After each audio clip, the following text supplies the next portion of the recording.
Bismillahirrahmanirrahim. Assalamualaikum warahmatullahi wabarakatuh. Kita kembali lagi pada mata pelajaran IPA Biologi untuk kelas 8 Madrasah Sanawiyah As-Sa'adah. Pada kesempatan kali ini kita akan melanjutkan bab sistem gerak pada manusia, khususnya pada sendi dan otot. Kalian bisa simak di buku LKS kalian itu halaman 25 sampai halaman 2. Kompetensi dasar yang perlu kita pahami di sini yaitu ada dua. Yang pertama adalah untuk menganalisis gerak pada makhluk hidup, sistem gerak pada manusia, dan upaya menjaga kesehatan sistem gerak. Serta yang kedua adalah untuk menyajikan karya tentang berbagai gangguan pada sistem gerak serta upaya menjaga kesehatan sistem gerak manusia.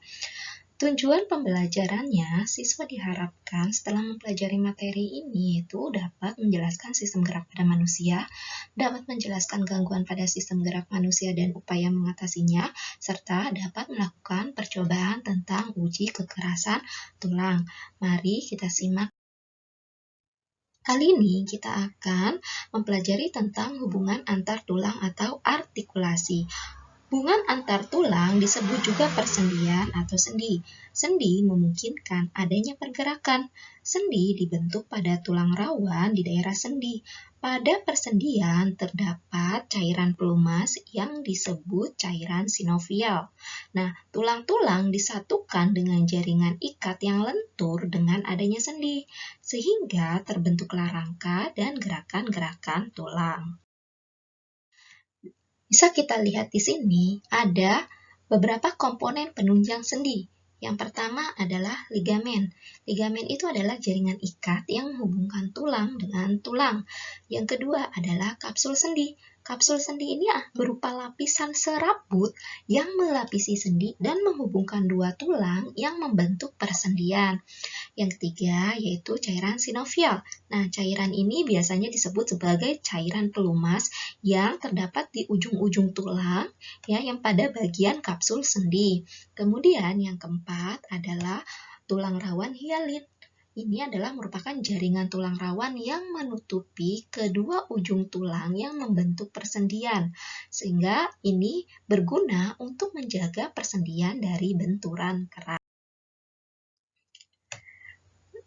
Berdasarkan secara fungsionalnya ya, persendian ini dibagi menjadi 3. Yang pertama adalah sinartrosis atau sendi mati. Nah, sinartrosis ini merupakan persendian yang tidak dapat digerakkan karena tidak adanya celah sendi. Jadi tidak bisa digerakkan sama sekali ya. Sini contohnya itu ada persendian pada lekukan pada tulang tengkorak ya, atau sutura, dan hubungan antar tulang rusuk dan tulang dada. Kedua adalah sendi amfiartosis atau sendi kaku. Amfiartosis ini merupakan persendian dengan gerakan terbatas. Contohnya adalah persendian hubungan antara tulang belakang ya dan tulang rusuk atau pada tulang kemaluan. Sini ada tulang kemaluan. Kemudian di sini juga serta sendi antara tulang kering dengan tulang betis. Contoh lainnya bisa kita lihat pada pergelangan tangan dan pergelangan kaki. Yang ketiga adalah diartrosis atau sendi gerak. Diartrosis ini merupakan persendian dengan gerakan paling bebas atau leluasa. Nah, sendi gerak ini dibedakan menjadi 5 macam. Yang pertama adalah sendi peluru. Sendi peluru merupakan sendi yang dapat bergerak ke segala arah. Nah, ini bisa ke arah baik ke atas maupun ke bawah ataupun ke samping. Misalnya ini hubungan tulang panggul dengan tulang paha, atau yang terlihat di gambar ini adalah antara tulang belikat dengan tulang lengan bagian atas. Kemudian, sendi yang kedua adalah sendi engsel. Sendi engsel ini merupakan persendian yang menyebabkan gerakan satu arah karena berporos satu, seperti engsel pintu ya. Contohnya ini hubungan tulang pada siku nih. Ini ya, siku ya, antara lengan atas dengan tulang hasta ya. Dan kemudian atau juga contohnya pada lutut, bisa tuh ya lutut, kemudian pada ruas jari-jari dan juga pada mata kaki. Kemudian, yang ketiga adalah sendi putar. Sendi putar ini adalah persendian yang memungkinkan adanya gerakan rotasi, ya, adanya gerakan rotasi atau berputar. Hal ini terjadi apabila ujung tulang yang satu bergerak mengitari ujung tulang yang lainnya. Nah, contohnya ini ada di antara hubungan tulang tengkorak dengan tulang leher, atau ada di hubungan antara tulang hasta dan tulang pengumpil, ya, serta hubungan tulang di pergelangan tangan dan pergelangan kaki. Selanjutnya, sendi pelana. Sendi pelana ini merupakan persendian yang membentuk sendi seperti pelana kuda, ya. Bentuknya seperti pelana kuda dan berporos pada dua. Contohnya, ini hubungan antara tulang ibu jari dengan telapak tangan. Ini ibu jari, ya, tulisannya harusnya ibu jari dengan telapak tangan. Kemudian yang terakhir adalah sendi geser. Sendi geser ini adalah persendian yang gerakannya hanya menggeser. Nah, kedua ujung ini agak merata dan tidak berporos. Atau sendi geser ini disebut juga namanya sendi kepat atau sendi avoid. Prinsip kerja sendi ini adalah satu bagian tulang tulang bergerak itu menggeser ke atas tulang lainnya. Sendi geser ini juga memungkinkan tulang bergerak ke depan dan ke belakang. Contoh sendi gesernya ini berada pada tulang-tulang pergelangan kaki, ya, dan di antara tulang belakang. Nah, sendi ini juga merupakan sendi yang paling sering digunakan dalam melakukan aktivitas sehari-hari. Misalnya itu kita ngambil buku, naik tangga, makan, dan beberapa aktivitas lainnya itu paling sering menggunakan sendi geser.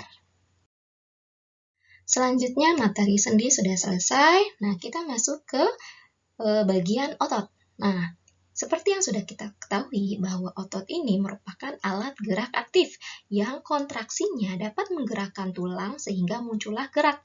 Nah, otot adalah jaringan yang dapat berkontraksi menjadi lebih pendek. Nah, otot ini akan memendek apabila berkontraksi. Lihat, ya, lihat gambarnya ini yang dilingkari merah, dan akan memanjang apabila dia berelaksasi. Jadi makanya kenapa ini otot dibilang bisa memendek maupun memanjang pada saat ada pergerakan.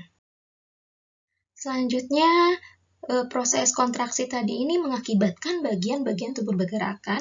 Nah, untuk jenis-jenis ototnya, otot menurut bentuk dan cara kerjanya dibedakan menjadi 3. Yang pertama adalah otot rangka atau otot lurik, ya. Dia itu serat lintang. Nah, otot lurik ini yang tadi disebut juga otot rangka, karena ini ototnya ini melekat, menutupi rangka. Nah, berdasarkan mioglobin, jadi mioglobin itu pigmen otot, ya, yang berfungsi untuk mengikat oksigen. Jadi berdasarkan mioglobin, otot rangka ini dibedakan menjadi otot merah dan otot putih. Nah, kalau otot merah itu mempunyai lebih banyak mioglobin dibandingkan otot putih. Sedangkan ya, tadi berarti otot putih kebalikannya otot merah, ya. Nah, oksigen yang diikat oleh mioglobin ini berfungsi untuk respirasi sel-sel otot rangka yang akan menghasilkan energi untuk melakukan aktivitas. Bisa kita lihat ciri-cirinya di sini, bentuknya adalah silindris, ya. Bentuknya itu silindris, sel ototnya tampak lurik. Lurik itu artinya terang gelap karena adanya kandungan protein otot yang berbeda, yaitu aktin dan miosin. Kemudian selnya, jadi di sini sel berinti banyak, ya. Dalam satu sel dia intinya banyak. Kita bisa lihat di sini, ya, dalam satu sel dia intinya banyak, 1, 2, 3, ya. Kemudian bekerja atas kesadaran atau menurut perintah otak atau namanya volunteer. Selanjutnya yang kedua adalah otot jantung. Otot jantung atau miokardium, dan otot jantung ini mempunyai struktur seperti otot lurik. Ya, kalau kita lihat dia sama strukturnya, hanya saja dia kalau yang jantung ini bercabang, ya. Kemudian tapi ya bekerjanya itu seperti otot polos dia. Nah, Kontraksi dan relaksasi otot jantung ini menyebabkan serambi dan bilik jantung melebar karena di posisinya ada di jantung ya, ini menyebabkan serambi dan bilik jantung melebar dan menyempit sehingga menimbulkan denyut jantung. Dengan adanya kontraksi dan relaksasi, darah kita dapat dipompa ke dalam pembuluh-pembuluh darah dan dialirkan ke seluruh tubuh. Kita bisa lihat ciri-cirinya di sini ya. Tadi bentuknya serabutnya lurik ya, sama dengan otot rangka atau otot lurik. Cuma bedanya ini bercabang-cabang. Nah, jumlah intinya banyak, jumlah inti selnya banyak, terletak di tengah serabut. Ya, dia di tengah-tengah. Kalau ini dia di pinggir sebenarnya ya, yang lurik atau rangka. Kemudian bekerja di luar kesadaran atau di luar perintah otak. Atau dengan kata lain namanya adalah involunter. Ya, involunter. Kemudian selanjutnya kita ke otot polos. Nah, otot polos ini ya disebut juga otot alat-alat dalam. Kenapa? Karena otot ini terletak pada saluran alat-alat dalam tubuh. Di sini seperti saluran pencernaan, pembuluh darah, saluran kelamin, dan dinding rahim. Nah, kemudian dia bekerjanya di luar kesadaran tanpa perintah otak. Ya. Jadi dia sama nih, otot jantung dengan otot polos itu bekerjanya sama ya, di luar kesadaran tanpa perintah otak. Dan otot ini dipengaruhi oleh saraf otonom, yaitu saraf simpatik dan parasimpatik. Kita lihat lagi ciri-cirinya. Di sini dia bentuknya gelondong dengan ujungnya meruncing ya. Terus berinti satu di tengah. Setelah itu tadi dia bekerja di luar kesadaran, bekerjanya lambat tapi teratur dan tidak cepat lelah. Dan dia ada di bagian organ dalam tubuh ya. Ini kita bisa lihat ya, perhatikan tabel tentang perbedaan antara otot polos dan otot lurik, juga otot jantung. Di sini kita bisa lihat faktor pembedanya itu adalah bentuk selnya. Sudah tadi dijelaskan semuanya ya. Nah, kalau otot polos ini dia bentuknya gelondong, terus runcing ya. Kemudian otot lurik itu dia berbentuk panjang silindris, sedangkan otot jantung itu juga silindris, tapi dia bercabang. Untuk jumlah intinya, nah kalau otot polos itu punya satu inti yang terletaknya di tengah. Kalau otot lurik dia intinya banyak, tapi di tepi atau di pinggir. Nah, sedangkan otot jantung dia punya banyak intinya dan terletaknya di tengah. Untuk pola warnanya, kalau otot polos itu dia tidak memiliki garis lintang, jadi polos aja. Nah, sedangkan otot lurik dia itu punya garis melintang, gelap terang berselang-seling ya, seperti lurik. Kemudian sama juga dengan otot jantung dia. Setelah itu sifat kerjanya, kalau otot polos kerjanya itu bekerja di luar kesadaran kita. Ya, terus dia gerakannya lambat. Nah, jadi kayak misalnya sistem pencernaan itu bagian lambung bekerjanya tanpa perintah otak atau tanpa kesadaran kita. Kita tidak sadar kalau mereka sedang bekerja. Kemudian kalau otot lurik ini bekerja di bawah kesadaran kita. Kita mau mengangkat beban, kita mau mengangkat sesuatu barang itu pasti atas perintah otak. Ya, karena otot lurik yang bekerja. Kemudian otot jantung, nah ini juga bekerja di luar kesadaran kita atau dia juga bekerjanya lambat. Dan kalau misalnya kita lihat letak ototnya tadi kan kalau otot polos itu ada di bagian organ dalam tubuh ya, seperti di sistem pencernaan itu usus, pembuluh darah ataupun di dinding rahim. Kemudian yang otot lurik itu dia melekat pada rangka, nempel di tulang. Dan ini bagian ujung ototnya itu melengkap pada tulang tadi ya, yang disebut namanya tendon. Dan kemudian kalau yang otot jantung pastinya itu hanya ada di jantung. Oke, untuk sifat kerjanya kita bisa lihat di sini. Ya, jadi si otot ini bekerja secara berpasangan atau berpasangan untuk menghasilkan gerak. Ada dua macam pasangan yang terjadi, yaitu antagonis ya dan sinergis. Apa itu antagonis? Jadi antagonis ini adalah dia itu otot yang bekerja berpasangan untuk mendorong terjadinya gerakan yang sifatnya berlawanan. Contohnya adalah otot bisep dan otot trisep. Nah, seperti lihat gambarnya seperti ini ya. Ya, dia seperti menekuk gitu ya. Sedangkan otot sinergis, dia adalah otot yang bekerjanya berpasangan untuk mendorong terjadinya gerakan yang sifatnya tidak berlawanan. Nah, contohnya adalah otot bisep dan otot tulang lengan bawah. Jadi dia meluruskan. Ya, lurus. Kemudian di sini kita lihat tadi. Jadi Nah, otot dilekatkan pada untuk yang antagonisnya, yang untuk antagonis ini, yang gerakan tadi otot bisep dan trisep pada bagian lengan ini, otot dilekatkan pada tulang oleh tendon. Nah, tendon yang melekat pada tulang dan tidak menimbulkan gerakan itu disebut namanya origo. Ya, namanya origo. Kemudian di sini ada lagi ya, tendon yang melekat pada tulang dan menimbulkan gerakan itu disebut namanya insersio. Kalau otot bisep itu memiliki origo pada tulang belikat dan tulang lengan atasnya serta insersio pada tulang pengumpil.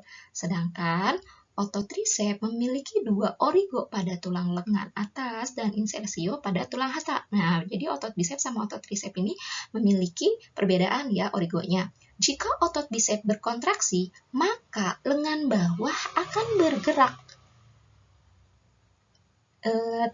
Selanjutnya, maka lengan bawah akan bergerak, dia menekuk pada siku. Nah, seperti ini. Ya. Sedangkan jika otot trisepnya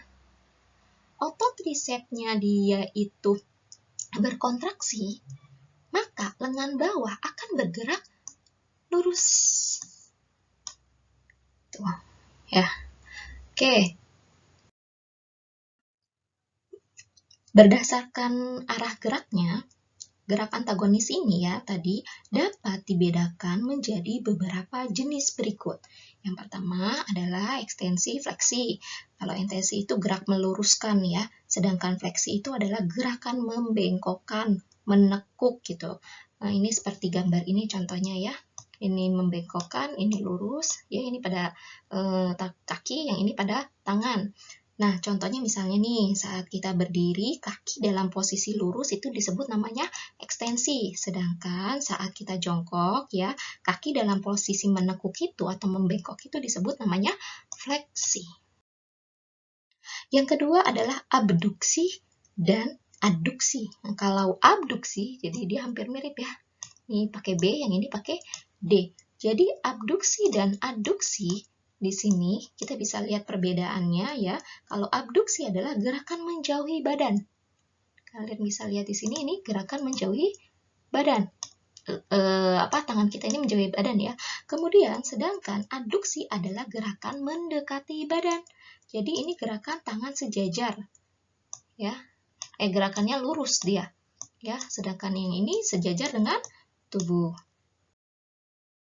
Yang ketiga adalah depresi dan elevasi. Depresi ini adalah gerakan menurunkan. Ya, di sini ada elevasi menurunkan kepala gitu ya. Sedangkan elevasi adalah gerak mengangkat. Ini kalau tampak dari depan. Kalau yang gambar sebelah kanan saya ini ya, sebelah kanan kalian itu adalah kalau terlihat dari belakang. Antara elevasi dan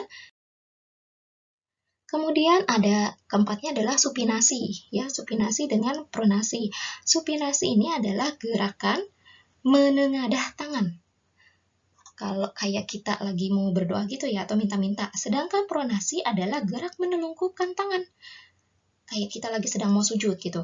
Kedua macam gerakan ini seperti gerakan melingkar satu sumbu sentral, sehingga disebut juga rotasi. Nah, yang kelima adalah inversi dan eversi. Jadi kalau inversi itu gerak memiringkan kaki, ya telapak kaki ke arah dalam tubuh. Sedangkan eversi itu adalah gerak memiringkan telapak kaki ke arah luar. Nah, bagaimana dengan mekanisme otot, kerja otot ya? Jadi, mekanisme kerja otot ini ada beberapa tahapannya. Jadi, yang pertama itu pusat motorik ya yang ada di otak itu mengirimkan rangsangan menuju otot melalui saraf motorik. Nah, sesampainya di ujung motorik, saraf motorik tadi, rangsangan dilanjutkan oleh neurohormon atau hormon saraf berupa asetilkolin atau epinefrin yang menuju ke otot. Itu yang mempunyai ke otot yang punya aktin ya. Selanjutnya nanti setelah rangsangan sampai di otot, energinya itu dilepaskan maka aktin akan bergeser, zona H-nya mengecil bahkan menghilang, dan sarkomernya memendek, garis saling mendekat, dan otot berkontraksi atau terjadilah pengkerutan. Ya. Dan setelah berkontraksi, ya, otot saraf motorik mengeluarkan suatu zat yang menghambat kerjanya si neuron hormon tadi itu, sehingga si aktin dan miosin itu merenggang. Maka zona H itu akan terbuka. Ya, yang tadinya rapat kemudian akan terbuka, sehingga garis Z, kalian bisa lihat yang dilingkarin ya, garis Z itu, ZZ, itu yang lainnya saling menjauh, dan otot kembali relaksasi. Oke, sampai di sini dulu materi kita tentang sendi dan otot. Selanjutnya, pada minggu yang akan datang, akan dilanjutkan dengan gangguan dan kelainan pada sistem gerak manusia. Semoga materi ini bermanfaat. Jangan lupa subscribe dan juga jangan lupa follow IG MTS Asada dan juga Facebooknya ya. Wabillahi taufiq wal hidayah. Wassalamualaikum warahmatullahi wabarakatuh.